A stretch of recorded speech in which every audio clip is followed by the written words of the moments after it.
Good morning. I am Pastor Andrew, and we are going to conclude our study in the book of Ruth. And we'll go back to that state where we normally are in the church, where we're not focusing on this book. We'll be ruthless again. We'll be a ruthless church. I wasn't in my notes. I just thought of it now, and I probably shouldn't have shared that really lame joke with you. And as we've gone through the book, we've mentioned that this is not just a book. There's many books in the Bible, but Ruth is a really good story. It's a great story. We've called it a novella. And one of the things that I can't stand is when a good story ends really poorly. When you get to the end of the movie or the end of the book or that series finale in a TV show, and then it just wraps up and it falls flat. A number of years ago now, my wife and I dedicated too much of our time to the TV series Lost. Any other Lost fans out there somewhere? There we go. And we really liked Lost, and it was mysterious, and it had lots of unexpected twists and turns, and you truly didn't know what was going to come next. And so, of course, over this multi-season arc, you're hoping for a finale that feels much the same way, except it didn't at all. Lost probably gave us the most often complained about ending to a TV series in history. It was kind of confusing. It was a little bit lame. It wasn't mysterious at all. It really tried to be something that was different than the rest of the show, and it was very unsatisfying. Not only do we need maybe a satisfying ending to some stories, but I also don't love it when there's loss at the very end.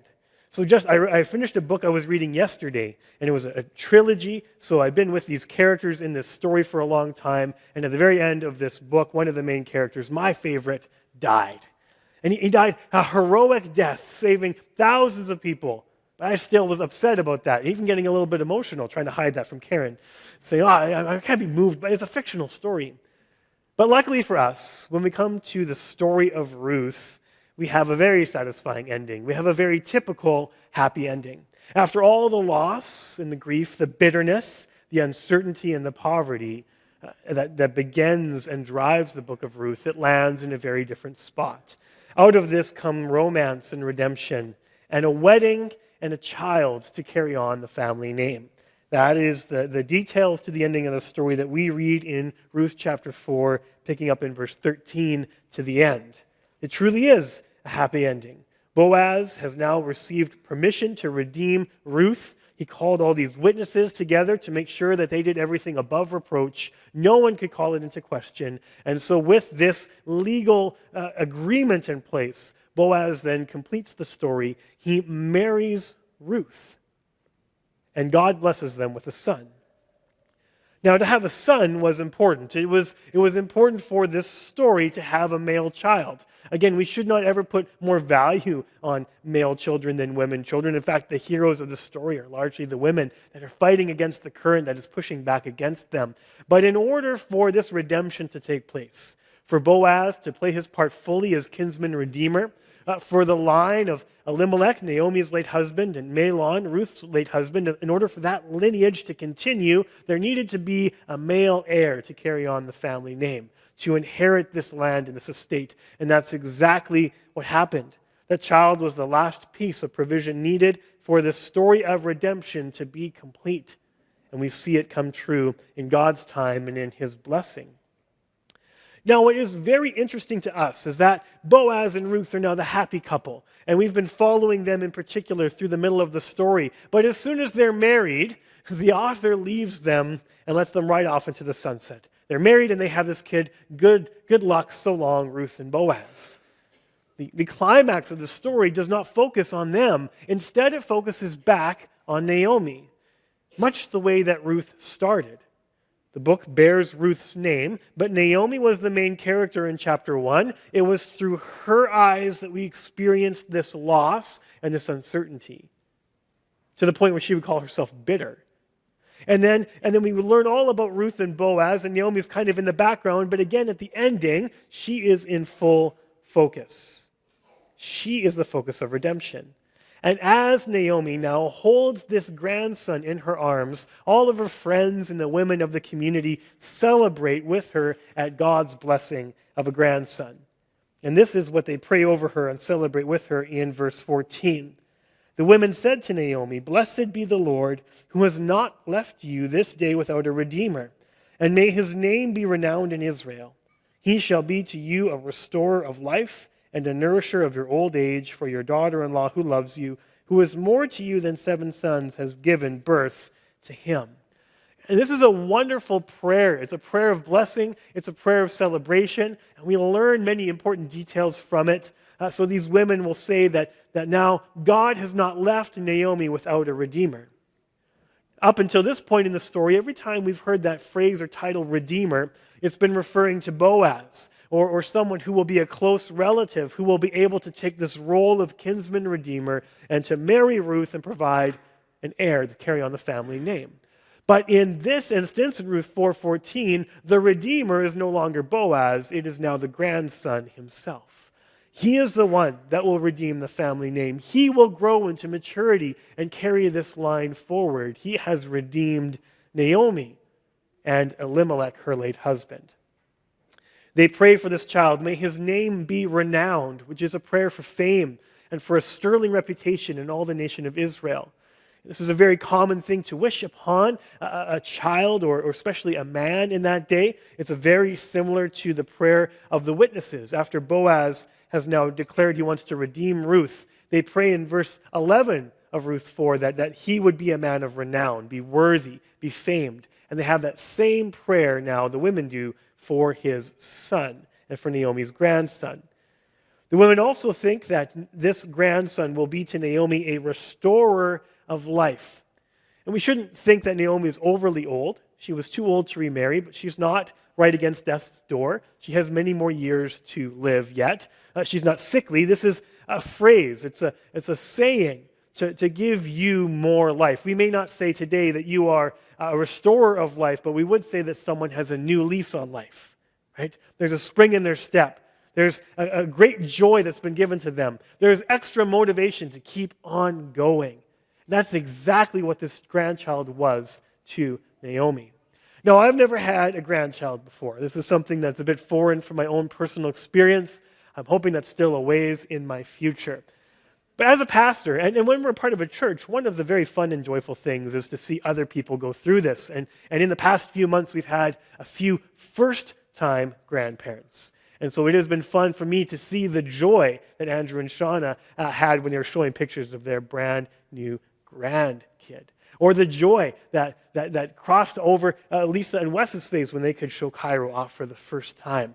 Right? And there is truly a spring in their step. There is truly a new lease on life. Not to say your lives were terrible before. Right? But those grandchildren do something different, don't they? Am I wrong? Am I reading the room? Okay, it's wonderful. And many more of you have had that experience. I get to look at it and to celebrate with you. And these women see the same thing for Naomi. Now she has this new lease on life. This grandchild would also become a nourisher of her old age, which is all just to say that eventually this child will grow, he will be mature, he will inherit, he will marry, and then when he is able to provide, part of what he will do is provide for Naomi in her old age. He will take care of her in a way that no one else can. And then the women are celebrating not just because this grandson is born, but because of who it came from.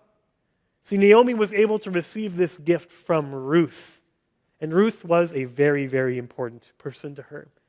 Ruth was her daughter-in-law who loves her with this incredible, loyal love. She was the one that refused to go back home and remarry. She declared and committed and took an oath to say to Naomi, where you go, I go. Where you stay, I will stay.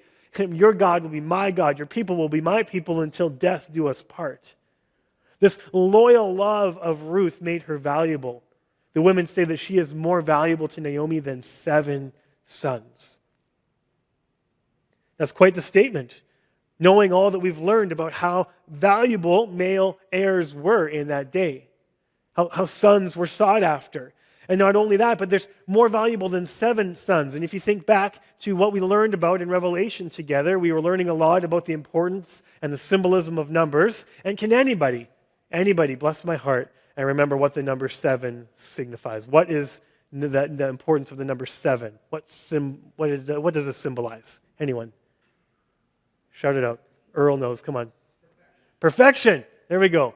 Perfection. Completion. That's the number 7. So the women are saying, blessed are you to have this son from Ruth who was more than enough for you. She is more valuable to you than 7 sons, than the perfect family. This grandson is a blessing, but there's an acknowledgement, rightfully so, based on all that we know about Ruth, that if it was just Naomi and Ruth forever, that would have been enough.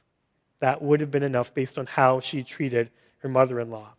Now, as we continue to read this climax or resolution of the story, we see that Naomi had a very personal connection to this grandson. She looked at her calendar, and it was wide open. And so she just stepped in and became the nurse for this kid. She brought him right into her lap. She invested in him from day one. She helped look after him. She taught him. She cared for him. She loved him. She knew him. And he would have received that and given her that love and that knowledge as well. This relationship was so close that the women of the town said later in 17 that a son has been born to Naomi. Again, not literally true. This is Ruth's son, Ruth and Boaz, but this grandson is so close to her. She has such a significant role in raising him, and she has brought so much joy by him that for all intents and purposes, a son has been born to Naomi.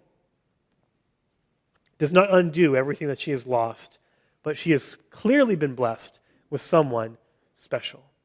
And then as this story is resolving itself, we get to a bit of an epilogue.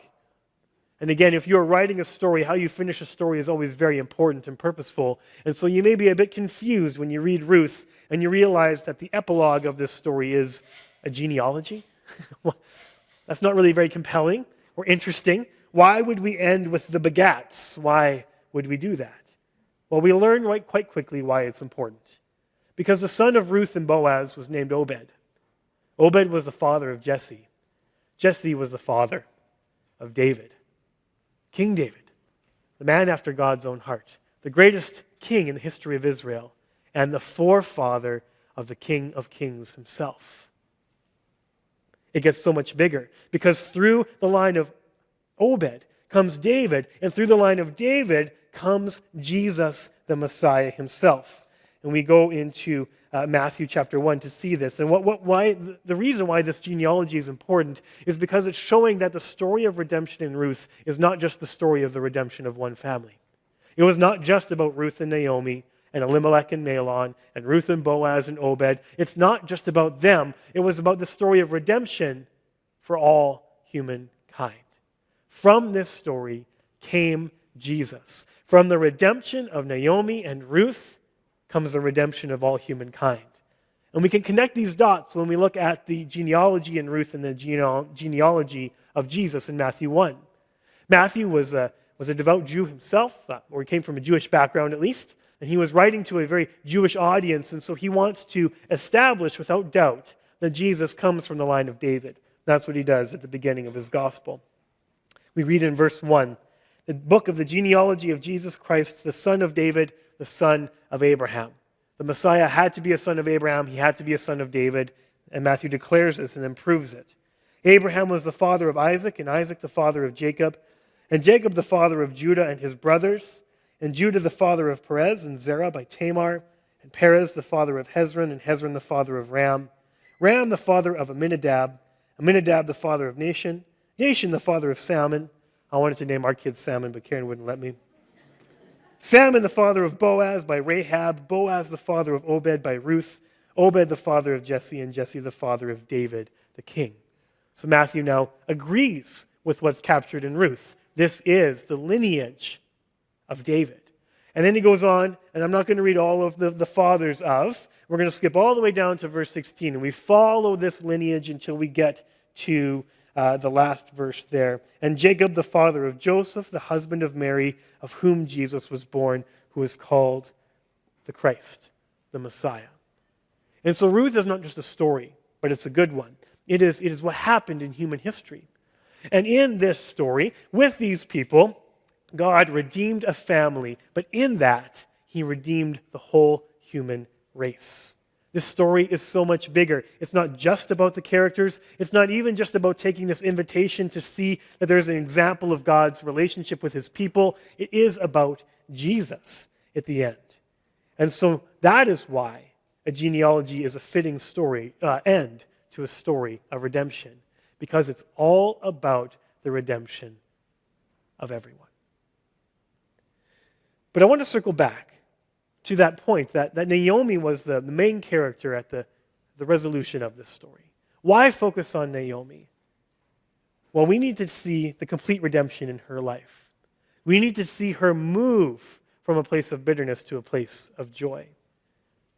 And I think by highlighting her at the beginning and the end of the story, there is, again, an invitation for us as readers, as learners of the Word, to put ourselves in Naomi's shoes, to see things through her eyes, to understand that just as she suffered, we too will suffer. But just as God redeemed her suffering, we have the same promise. And we can learn that when we are going through a difficult time, that just like Naomi, we can see there might be a beginning and an end to the hard things in life. In the beginning of the story, she was devastated by the loss of her husband and her 2 sons. By the time she returned home to Bethlehem, she was so angry with God, she wanted to change her name to Bitter. Just as a way of reminder, I want to read Ruth chapter 1, verse 20 to 21. So she came to Bethlehem, and then these same women that are blessing her at the end of the story asked her and says, "Is this Naomi?" And she said to them, "Do not call me Naomi," which means pleasant or kind. "Call me Mara," which means bitter, for the Almighty has dealt very bitterly with me. I went away full, and the Lord has brought me back empty. Why call me Naomi when the Lord has testified against me, and the Almighty has brought calamity upon me? Another way of reading or paraphrasing that last sentence would be that the Almighty has done evil towards me. Naomi is devastated. She is angry. She is lashing out at God. She feels completely abandoned by him. That was how she felt in Ruth chapter 1. And yet by the end, in Ruth 4, God has proven his loving kindness towards her.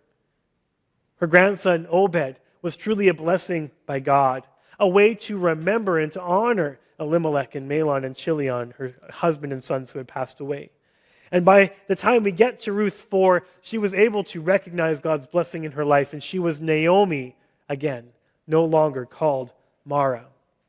But more than just a blessing, what Naomi learned at the end of this story was that God had a plan for her suffering. That when her husband and sons died, it was not just a mere accident. It wasn't fate. It was not circumstance. That as much as it may pain her to acknowledge, this was somehow part of God's plan and part of God's purpose. He was still sovereign in it. And in the middle of this tragedy, which left her untethered, not knowing what to do next, facing poverty and uncertainty, she also learned by the end of the story that God's purpose and his plan was not overwhelmed by that tragedy, was not somehow undone by that loss and that suffering and that uncertainty. God had a plan. And he reached into her grief, and he brought her out of her suffering. And he created this union between Ruth and Boaz that could not have happened any other way. Obed would not have existed. David would not have existed. Jesus' line would not have come to be if not for the suffering that Naomi went through. It was required for all of this to come true. So she was reminded not just of this blessing, but of the plan and purpose of God. And so much of that is true in our lives, that God has a plan for your suffering too. Even in the most difficult and tragic times in your life, you are never outside of God's sovereignty. He is never somehow unseated from his throne. His plans and purposes are never overcome or overwhelmed or broken. And the things that you go through, those hardest things in life, I think there's some comfort in this church. Those hardest things are never empty, are never without value, are never useless, because God can and does and will plan through them. As my wife and I went through this reeling loss of our stillborn daughter, and we're going to counseling together, we're thinking about many different things. But as a pastor, I thought a lot in particular about God's sovereignty. Because up until this point in my life, I don't think I had really experienced things that you would call capital S suffering. I had a pretty good life.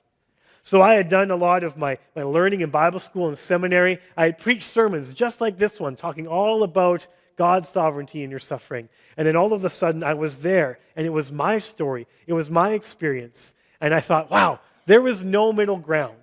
When you go through loss like this, you will either lean into the sovereignty of God And you'll find comfort in the fact that he is still on his throne and there is a plan and a purpose even for this hardship. Or you will go the exact opposite direction. You'll say, how could a good God let this happen? How can he be in control? Everything seems to be burning down around me. And I realize there's no middle ground. Suffering requires us to lean one way or the other. And in my story, in Karen's story, we leaned into God's sovereignty. We found it to be comforting, and we found there to be peace in that truth. And I believe the same can be true for you, that God has a plan for your suffering. Yet to acknowledge this alone can still leave us in a fairly uncomfortable place. Because to say that, did my husband have to die? Did God want him to die? Why are all these hard things happening? Why did God plan them that way? We need to be reminded of God's goodness as well. Not just his sovereignty, but his goodness in his sovereignty. And we can come to a verse like Romans 8:28.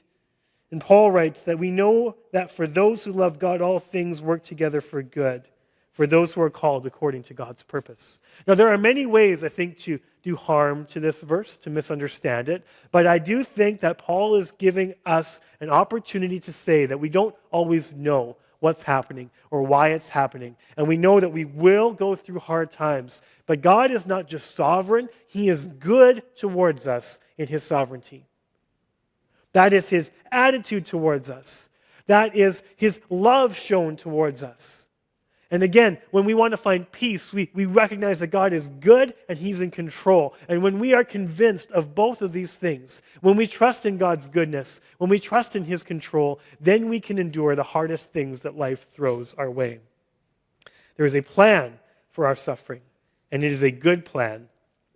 Yet there are times when we are in the middle of our hardship and these lessons seem like empty platitudes.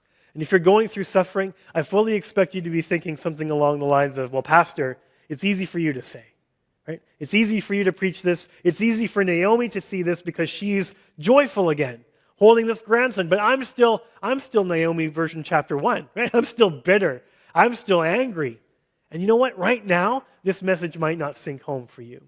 But it's something to hang on to remember that Naomi never lost her faith. She was angry with God, but she trusted in him. And that trust got her from chapter 1 to chapter 4. Yet even there, we can't always say this will happen the same way. Naomi has now been allowed in some way to see the reason for her suffering. She can hold this child and know in some capacity that God has had a plan and a good plan, and she has evidence of it right in front of her, looking up at her with those cute, cute eyes. But we may never get that luxury. And in fact, Naomi never had the full understanding of God's plan. She did not know that Obed would become the grandfather of David. She did not know that her family line would be used in that way. She did not know that David would become the ancestor of the Messiah for her people. She understood some of what God's plan was, but only a small part, because God is playing the long game. God's plan can extend for generations. Not just our story, not just our life, but the lives that follow us and follow them and follow them. So why would such a compelling story have a genealogy as the epilogue? Well, because it wants to show us that God's sovereignty extends far beyond even our own life, even our own perspective. He is playing a game that's thousands and thousands and thousands of years in the making. His purpose is carried out over a long period of time. And the genealogy of Jesus is the perfect example of this. There's a story of redemption, and we have some answers here, but then we have a lineage, an ancestry, a genealogy that points to the redemption of all people. And God made his covenant with Abraham. If we go back to Matthew's genealogy, Abraham was the first one that received this promise from God. And even in that initial promise towards Abraham and his descendants, God says, through you I will bless all the nations. God has always had the plan of Jesus in mind. He's always had redemption of human history with Jesus in mind. That has always been the arc of the greater story. And all the rest of the plans and purposes of God that show up in our lives are just a little footnote in this story. Because while Abraham was given this promise, he never saw it fulfilled. Neither did Ruth or Naomi or Obed or even King David when God promised that through his line would come a king whose reign would never end. David never lived to see that come true. Not even Joseph, who helped raise Jesus, got to understand. He passed away before his son began his ministry. They never saw the full plan and purpose of God because it extends for generations. And so when we are struggling in our suffering to see God's purpose, I think we can take comfort in that God is sovereign and that God is good in his sovereignty and that God has a plan and a perspective far greater than our own. Not only does God's plan extend for generations, it extends for eternity. And many of us will have many unanswered questions that we will take with us into heaven, but we can trust that God is in control. We can trust that he is good in that control and that he has a plan and a purpose that will never be thwarted over generations. But I think there's one more very practical lesson that we can take from the ending of Ruth and through the eyes of Naomi, that God has a plan for the hard things in life, that God's plan goes over generations. How do we live this out? One thing that strikes me is that however big God's plan is, he still asks for our cooperation. So he was working out the redemption of all human history in the story of Naomi and Ruth. But he still asked for Naomi to trust in him. He still asked for Ruth to stay loyal to Naomi. He still asked for Boaz to be generous towards this family and be willing to be a kinsman redeemer. There were so many wonderful things that these worthy people did to help God's plan. He asks and invites us to participate. One of the ways for the book of Ruth to be more than just a story for us is to do our part to carry out a lineage of love. That's the way I describe it. We are called to carry out a lineage of love. If God is exercising his plan and purpose across these generations, what can we do to participate in this? It is truly a lineage of love that we see in the line of Christ. That word for love that's used in the book of Ruth in the Old Testament is hesed, which means loving kindness, or this loyal love that never ceases. It just keeps loving and loving and loving, come what may. That's the love of God to his people. It's the love that Ruth showed Naomi. It's the love that Boaz showed to Ruth. And it's all over the rest of the lineage of Jesus. We see Abraham love the Lord like this. He has this loyal love to his nephew Lot. We see David have a loyal love towards God's chosen monarch and Saul by refusing to murder him in cold blood. And we see a wonderful relationship with him and Jonathan with this hesed love. And in your family, and with those around you who look up to you, I want to encourage you to model and to participate in this lineage of love. That we have this opportunity in our own family trees, in our own genealogies, in our own generation after generation story, where God is at work. We can do something to help ensure that those generations are one marked by the same loyal love. And for those of you who perhaps have grown up in faith, and you've grown up in a Christian family, and you were introduced to Jesus at a young age, you were able to watch what it meant to be a Christ follower by looking at your parents. You've been given every opportunity to now do the same thing for your kids and their kids and their kids and so on and so forth.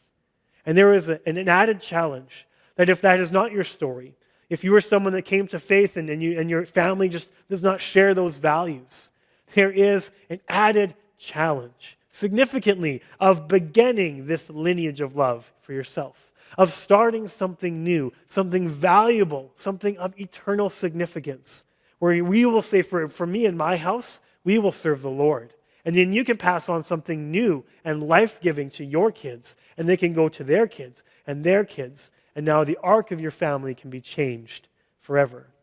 We are invited into the work of God across generations. Do not think you need to be perfect. I don't want you to put too much pressure on yourself as a parent or an aunt or uncle or as a grandparent, because while we can draw out all these ways that the line of Jesus was loving, we can also draw out many ways that they were incredibly imperfect.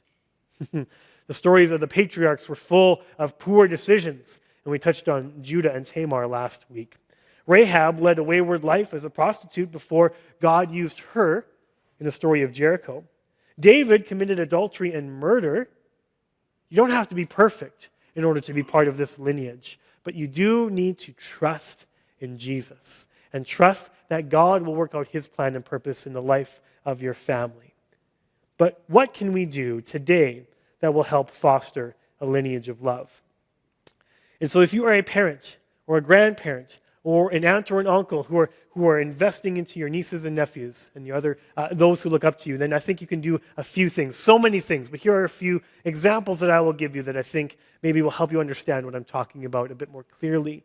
One thing you can do is family devotions, which is really hard in our household.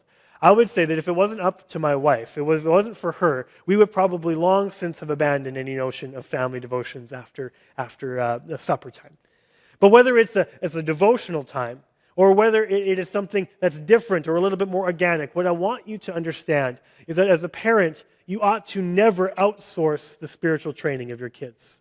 Like, it's wonderful to bring your kids to church, to bring them into Sunday school, to let them sit in children's church, to have them attend youth group, to be part of the young adult group, to force them to sit through my sermons. I think those are all going to be life-giving things for your children that will teach them about Jesus, will teach them about the Word of God. But there will never be a more influential teacher in their life than mom or dad, grandma or grandpa, aunt or uncle.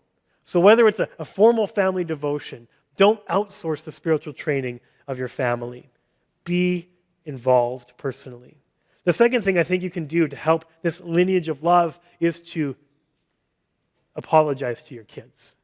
And man, this one has been a tough lesson for me to learn.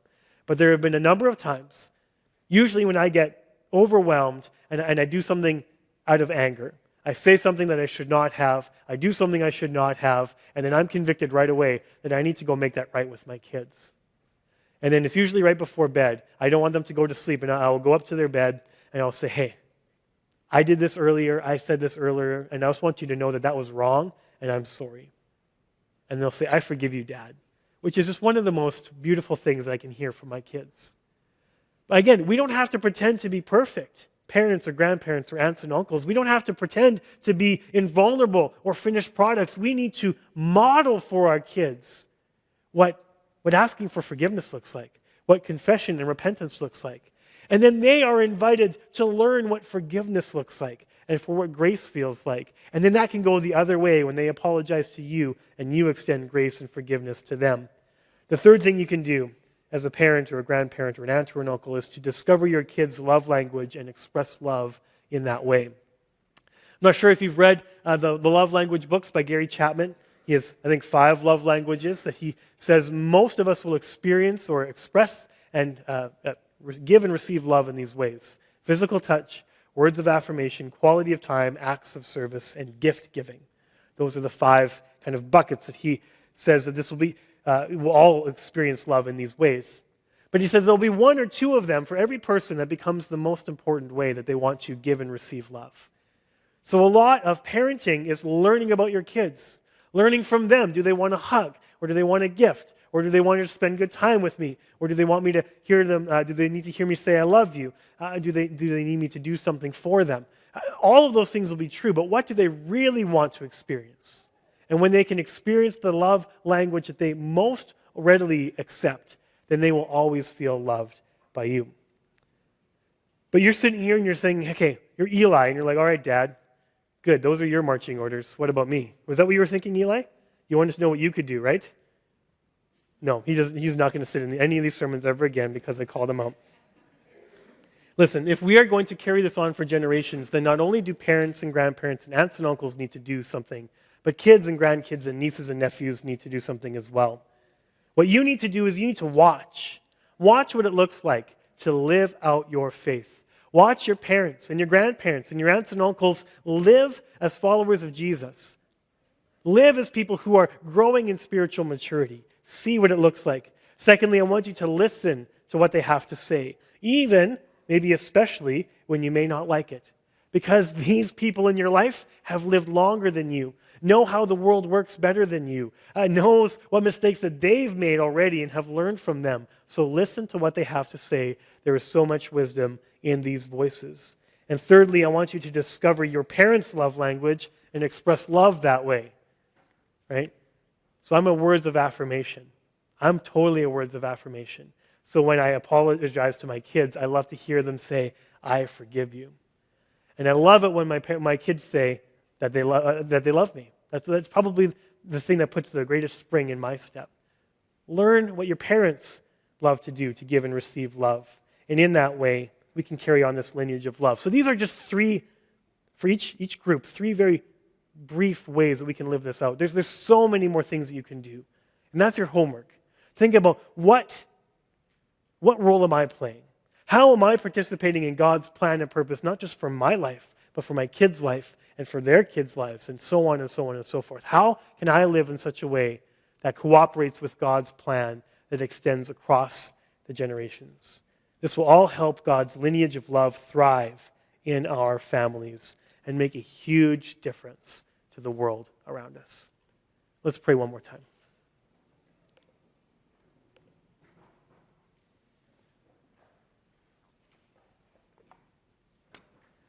God, it has been good to read a story of redemption. Good to read a story of how you want to buy back your people from their sin, from their shame, from their suffering, from their grief and their loss and their sorrow. Whatever is overwhelming us, God, you sent your Son to bring us back, to deliver us, to redeem us, so that we can be in your loving arms once again. And God, I pray that we would remember the story of Ruth, not just for the blessing that you gave to Naomi and Ruth, not just for the loyal love that Ruth showed her mother-in-law, but for the story of redemption that's all true in Jesus Christ. God, may we cast our eyes forward from this time to Jesus on the cross, dying, bleeding for our sins, to redeem us in every way that's necessary. God, may that cross be the final reminder that we need. Amen.